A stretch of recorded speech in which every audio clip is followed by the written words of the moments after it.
In September 1944, Aachen became the focus of a desperate struggle.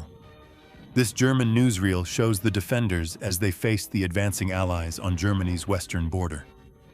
The battle unfolded under the weight of overwhelming material superiority as the Allies sought to break through and push deeper into the Reich. In the Stolberg sector, artillery batteries opened fire without pause.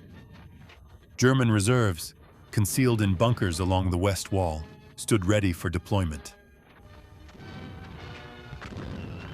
Grenade launchers targeted British troops already worn down by weeks of combat, while heavy weapons pounded houses occupied by American forces.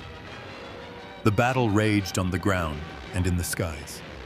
British fighter bombers swept overhead, attacking positions and supply routes. It was a battle fought house by house, street by street, under constant fire from above and below. It symbolized the beginning of the war on German soil itself, where every inch of ground would be contested with extraordinary ferocity. What had once been quiet homes and neighborhoods were turned into fortified positions and contested strongpoints. Factories seized by American troops came under heavy fire, their solid walls turned into improvised fortresses of the urban battlefield. Snipers emerged as key figures in the urban battlefield. Isolated and often operating alone, they inflicted steady losses and forced advancing Allied troops to slow their pace.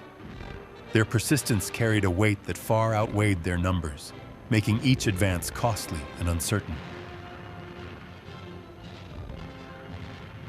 Contemporary accounts, even from abroad, noted the ferocity of the defense. One English magazine described the German frontline troops as showing uncanny resistance, comparing their determination to that of lions. The Battle of Aachen was not only a fight for a city, it was a fight over the future of the war in the West.